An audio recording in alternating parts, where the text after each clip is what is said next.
서울경제신문이 개최하는 2013 서울포럼이 기업가 정신을 주제로 29일과 30일 서울소공동 롯데호텔에서 열렸습니다. 기업 탈세 혐의와 관련해 국세청과 관세청, 금융감독원, 검찰 등이 동시다발적으로 대대적인 조사에 나서고 있습니다. 산업 생산이 전월 대비로 4개월 만에 증가세로 돌아섰습니다. 서승환 국토교통부 장관은 6월 종료되는 취득세 감면 혜택에 대해 추가 연장은 어렵다고 말했습니다. 시청자 여러분 안녕하십니까? 센 경제 현장의 황동석입니다. 오늘 코스피 지수는 소폭 하락 마감했습니다. 자세한 소식을 조민규 기자 연결해 보겠습니다. 안녕하십니까? 안녕하세요. 네, 오늘 자세한 마감 시황 정리해 주시죠. 네, 코스피 지수가 개인의 매도로 인해 4거래일 만에 하락했습니다. 30일 코스피 지수는 전날보다 1.1포인트, 0.05% 하락한 2000.1포인트의 장을 마감했습니다. 외국인과 기관이 순매수에 나섰지만 개인이 2,241억 원어치를 순매도하며 지수를 끌어내렸습니다. 프로그램 매매도 767억 원의 매도 우위를 기록했습니다. 일본 증시가 이날 큰 폭으로 하락하며 일본 외국인이 국내 증시로 눈길을 돌렸지만 개인의 차익 실현이 지수에 부담을 줬습니다. 코스피 지수가 2,000포인트를 넘어서면서 개인들의 매도세가 커진 상황입니다. 업종별로는 전기전자와 전기가스업, 제조업, 운송장비 등이 상승했지만 의료정밀과 건설업, 운수창고, 통신업, 증권업 등이 하락했습니다. 시가총액 상위 종목 중에서는 삼성전자와 현대차, 현대모비스, 한국전력, LG화학 등이 상승했고 기아차와 SK하이닉스, 삼성생명, 신한지주 등이 하락했습니다. 하나생명이 국세청의 세무조사로 인해 4.17% 하락했고 JS전선이 원자력발전소 불량부품 조사로 인해 가격 제한폭까지 떨어졌습니다. 이날 거래량은 4억 2,301만 주, 거래대금은 4조 7,837억 원을 기록했습니다. 자동차 IT 업종에 대한 관심이 다시 살아나고 있는데 전문가들 어떻게 평가하고 있습니까? 네, 외국인이 이틀째 순매수 공세에 나선 가운데 전자와 자동차 등 증시 주도 업종의 강세가 두드러지고 있습니다. 이날 일본 니케이 지수가 5.15%나 급락했음에도 불구하고 코스피 지수는 약보합으로 마감되면서 글로벌 자금이 일본을 떠나 한국으로 이동하고 있다는 분석에 힘이 실리고 있습니다. 이틀에 걸쳐 6천억 원이 넘게 순매수한 외국인은 전자와 자동차 등 대표 업종을 집중적으로 담고 있습니다. 실제로 이날 업종별로는 전기전자와 운송장비, 전기가스 등 대표 업종 지수만 올랐을 뿐 대부분의 지수는 모두 하락했습니다. 또 시가총액 기준으로도 대형주가 0.09% 오른 반면 중형주와 소형주 지수는 모두 하락했습니다. 삼성전자는 이틀 연속 상승세를 보이며 전일 대비 2.12% 오른 154만 4천 원의 거래를 마쳤습니다. 외국인은 전날 삼성전자를 987억 원 순매수한 뒤에요. 이날은 무려 2,023억 원어치를 더 사들였습니다. 외국인이 삼성전자 주식을 하루에 2천억 원 이상 순매수한 것은 지난해 12월 13일 이후 5개월여 만입니다. 29일과 30일 이틀간 유가증권 시장 전체에서 외국인이 순매수한 금액 6,229억 원 중 절반가량이 삼성전자에 몫인 셈입니다. 엔달러 환율이 100엔대로 떨어지면서 한일 자동차 업체의 희비도 엇갈리고 있습니다. 현대차는 물론 현대모비스와 DIC, 한일이와 등 부품업체들의 주가가 고르게 오른 반면 일본의 대표적인 자동차 기업인 도요타의 주가는 전일 대비 2.26%, 혼다는 3.37% 하락했습니다. 증시 전문가들은 벤치마크 변경에 따른 뱅가드의 매도 물량이 줄어들면서 그동안 저평가됐던 대형주 중심으로 자금이 쏠릴 것으로 내다보고 있습니다. 박정우 삼성증권 연구원은 일본 증시와 엔달러 환율이 고점을 지났다는 인식이 팽배하기 때문에 상대적으로 그동안 소외당했던 한국 증시에 관심이 쏠리고 있다며 그중에서도 시가총액이 높고 일본과의 경쟁 관계가 치열한 자동차와 전자만 골라담는 현상이 나타나고 있다고 말했습니다.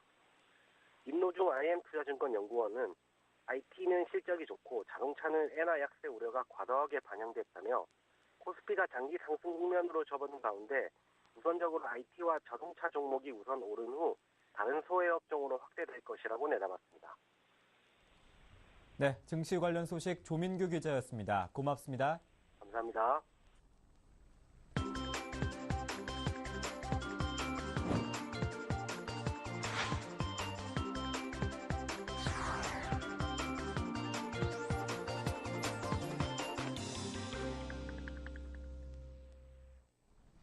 오늘의 주요 뉴스입니다.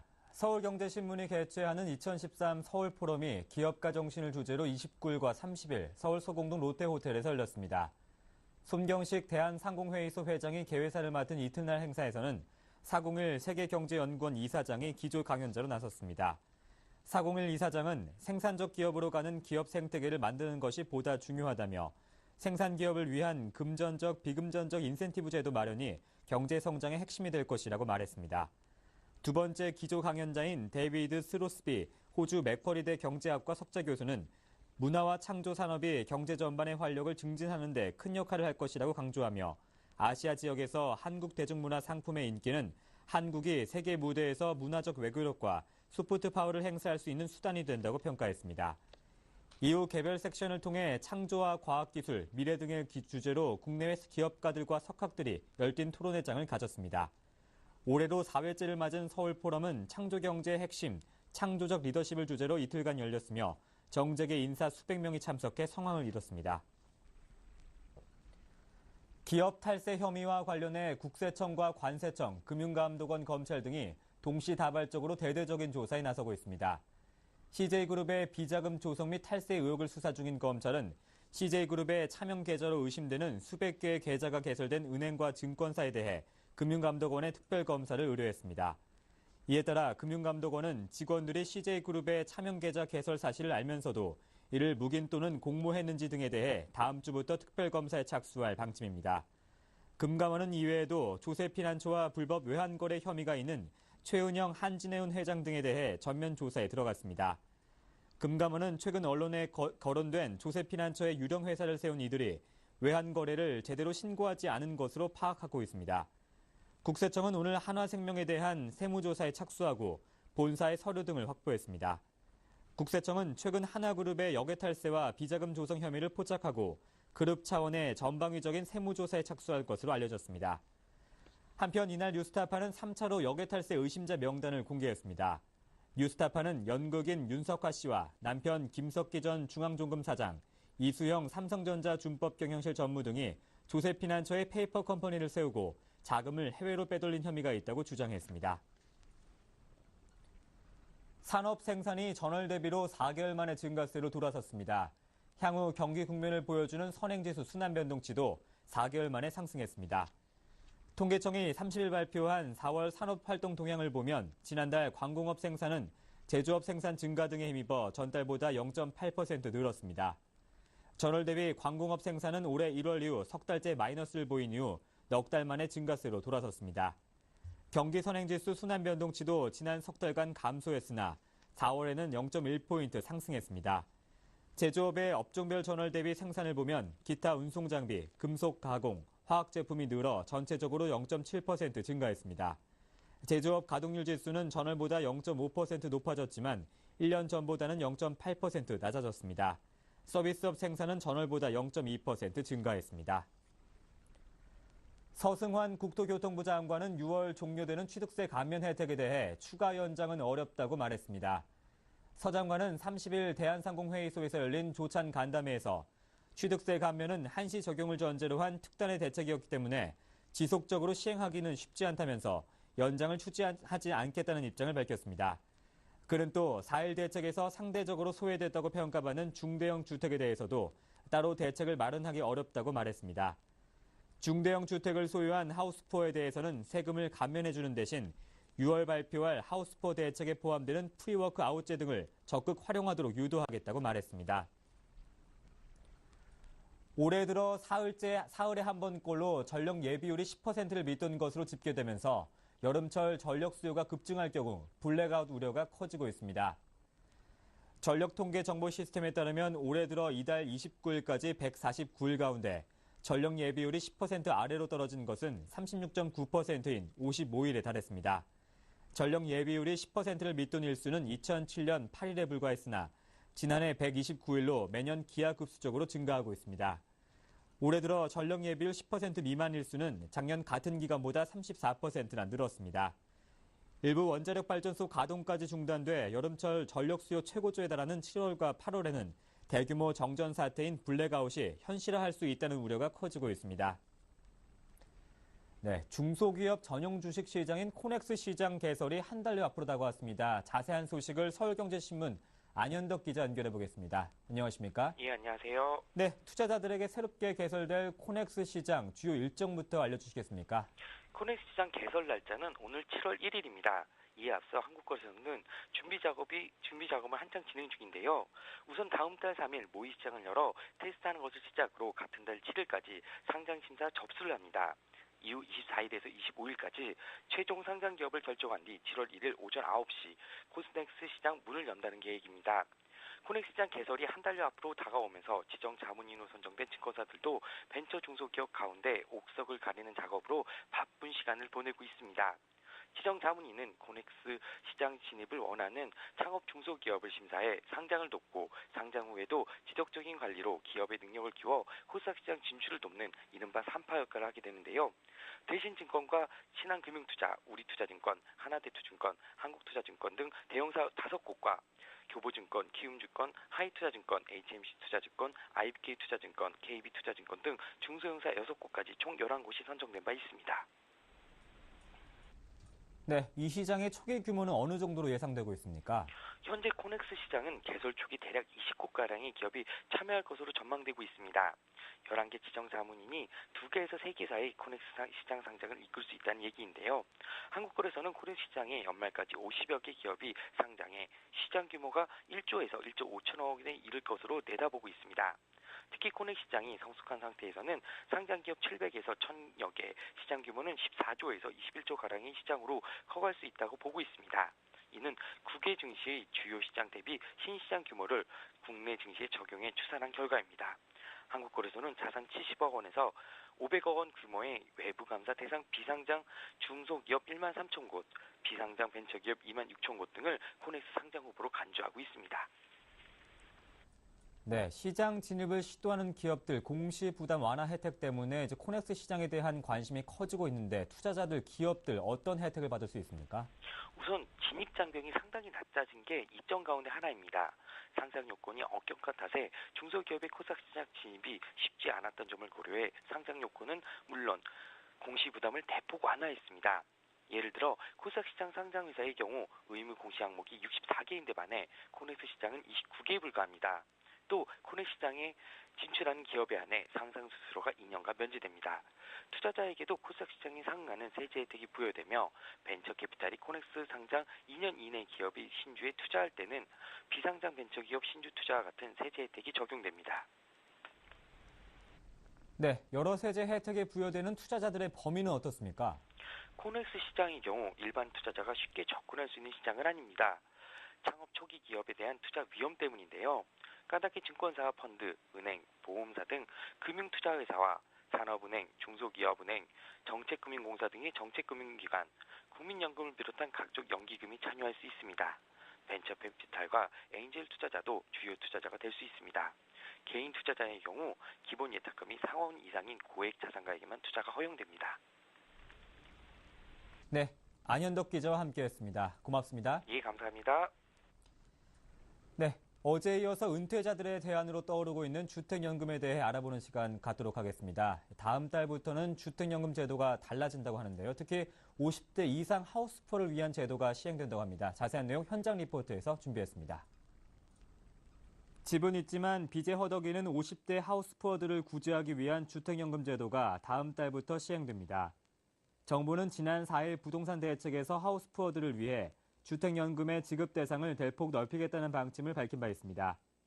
이에 따라 주택금융공사는 주택연금 가입 대상을 기존 만 60세에서 만 50세로 낮추고 주택연금 평가 금액을 한 번에 받을 수 있는 사전주택연금 제도를 도입합니다. 사전주택연금 제도를 통해 50대 하우스푸어는 주택연금 평가 금액을 한 번에 받아서 선순위 주택담보대출을 상환할 수 있습니다. 예를 들면 시가 3억 원 주택을 구입해 원리금 상환을 해온 55세 주택보유자는 현행 제도에서는 주택연금 가입을 할 수 없으나 주택연금 사전가입 제도에서는 최대 1억 원까지 일시 인출금을 받아 주택담보대출을 갚을 수 있습니다. 일시 인출 한도를 전액 활용하지 않을 경우 잔여 한도는 연금으로 지급됩니다. 사전주택연금 제도의 가장 큰 장점은 사망 시까지 그 주택에 살 수 있다는 점입니다. 다만 일시 인출 금액에 따라 연금 수령액은 크게 줄어들기 때문에 생활비 마련을 위해서 별도의 연금이나 생활비 마련 방안이 필요합니다. 조기 은퇴라거나 경기 부진 등으로 소득이 감소해서 주택담보대출의 원리금 상환이 어려운 50세 이상 하우스호프 지원 대책의 일환인데요. 본인 소유주택에 주택담보대출이 있으나 은퇴 등으로 해서 원리금 상환 부담이 고민이신 분들에게는 적극적으로 추천드리겠습니다. 사전주택연금 제도는 연말까지 한시적으로 시행되며 연장 여부는 이후 결정될 예정입니다. 한편 최근에는 4.1 부동산 대책으로 부동산 가격 상승 기대감이 커지면서 주택연금 가입 시기를 저울질하는 은퇴자들도 늘고 있습니다. 주택 가격이 상승할 경우 주택연금 수령액이 늘어날 수 있다는 기대감 때문입니다. 주택연금 가입 시점은 빠르면 빠를수록 좋습니다. 막연하게 집값이 오르고 나서 가입하겠다고 부족한 생활비를 참으면서 어려움을 겪고 계시는 것보다는 가입 자격 요건을 갖추셨다면 집값이 오르더라도 연금 사용액을 제외하고 남는 금액은 자녀에게 증여되기 때문에 집값이 상승해도 손해를 보지 않는다는 게 주택금융공사 측의 설명입니다. 우리나라 60세 이상 어르신들의 자산 구조를 보면 80% 이상이 부동산 자산을 보유하고 있고 금융자산은 약 15%에 불과하다고 합니다. 따라서 국민연금이나 퇴직연금, 개인연금과 더불어서 주택연금으로 노후를 대비하신다면 더욱 훌륭한 노후 준비가 될 것으로 판단됩니다. 베이비붐 세대의 은퇴가 본격화되는 가운데 실물 경기마저 위축되면서 갈수록 주택연금 수요자의 연령층도 낮아지고 있습니다. 이에 따라 주택금융공사는 가입 연령 완화 등 지속적인 제도 개선 노력을 기울일 방침입니다.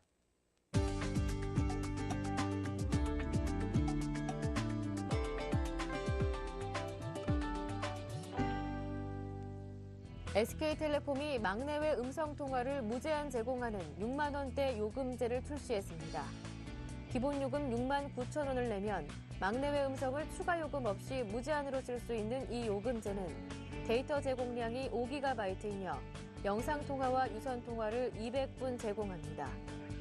SK텔레콤은 막내 음성통화 무제한 제공을 특징으로 하는 T끼리 요금제를 내놓은 이후 출시 2달 동안 가입자 수 250만 명을 모았습니다.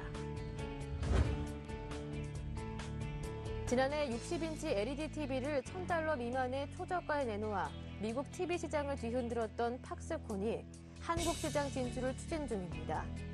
팍스콘은 애플의 아이폰 등을 생산해온 가전 부문의 세계 최대 주문자 상표 부착 생산 기업입니다. 유통업계에 따르면 팍스콘은 최근 국내 TV 시장의 진출기로 방침을 정하고 유통업체들과 입점 가능성을 타진하고 있습니다. 팍스콘의 국내 TV 유통을 담당할 유력한 파트너로는 TG 삼보컴퓨터가 거론되고 있습니다. 만도 노조는 서울 송파경찰서에 부실 계열사를 부당 지원한 혐의로 정몽원 한라그룹 회장과 박윤수 마이스터 대표이사를 고소했습니다.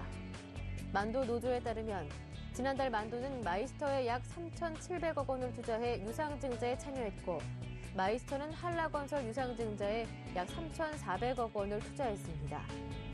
노조는 이는 결국 한라건설, 만도, 마이스터 간 순환출자 구조를 바탕으로 사실상 만도의 자금을 한라건설에 부당 지원한 것이라고 주장했습니다. 5월 30일 센 경제 현장이었습니다. 고맙습니다.